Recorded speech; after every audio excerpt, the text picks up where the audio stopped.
ఆకాశంలో అరుదైన గ్రహ సంచారం జరగబోతోంది. 4 భారీ గ్రహాలు ఒకే రాశిలో కలుస్తున్నాయి.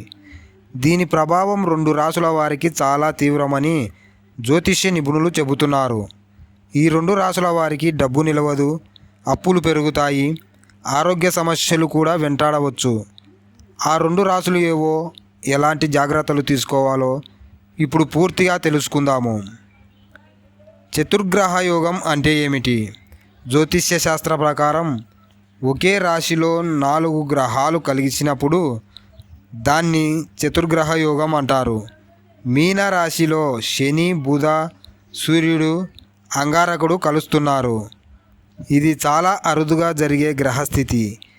ఈ యోగం కొందరికి రాజయోగం ఇస్తే మరికొందరికి పరీక్షల కాలంగా మారుతుంది. ఈ రాశి ముఖ్యంగా ప్రభావం పడేది మొట్టమొదటిగా కర్కాటక రాశి, రెండవది తులరాశి. కర్కాటక రాశి వారికి ఈ కాలం కొంచెం కఠినంగా ఉండొచ్చు. ఆరోగ్య సమస్యలు రావచ్చు. చిన్న ఆరోగ్యమే పెద్ద ఖర్చుకు దారితీయవచ్చు. కుటుంబ ఖర్చులు పెరుగుతాయి.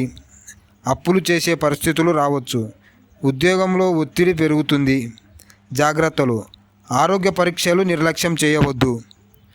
అవసరం లేని ఖర్చులు తగ్గించండి. అప్పు తీసుకునే ముందు 1-2 సార్లు ఆలోచించండి. కుటుంబ సభ్యులతో గొడవలు పడకండి. కొత్త పెట్టుబడులు వాయిదా వేయండి. పరిహారం: ప్రతి సోమవారం శివాలయంలో జలాభిషేకం చేయండి. ఓం నమః శివాయ అని 108 సార్లు జపించండి. రెండవది తులరాశి వారికి ఈ యోగం అనుకోని ఇబ్బందులు తెచ్చే అవకాశం ఉంది.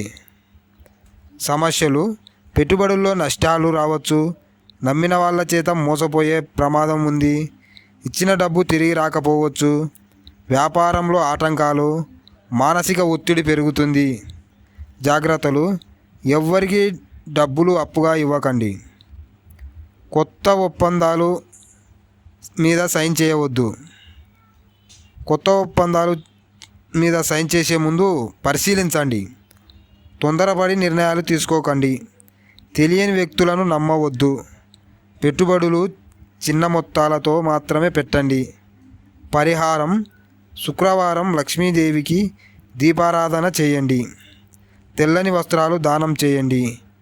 అన్ని రాసుల వారికి తీసుకోవాల్సిన జాగ్రత్తలు: పెద్ద మొత్తంలో అప్పులు ఇవ్వద్దు.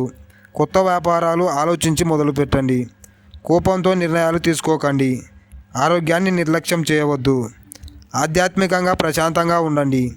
గ్రహాల ప్రభావం మన జీవితంపై ఉంటుందని జ్యోతిష్యం చెబుతుంది. కానీ జాగ్రత్తలు తీసుకుంటే నష్టాలను చాలా వరకు తగ్గించుకోవచ్చు. కర్కాటక, తులరాశి వారు ఈ ఏప్రిల్ నెలలో ప్రతి అడుగు ఆచితూచి వేయాలి. మీ రాశి ఏదో కామెంట్లో చెప్పండి. ఇలాంటి జ్యోతిష్యం అప్డేట్స్ కోసం మా ఛానల్ను వెంటనే సబ్స్క్రైబ్ చేసుకోండి. బెల్ ఐకాన్ నొక్కడం మర్చిపోవద్దు.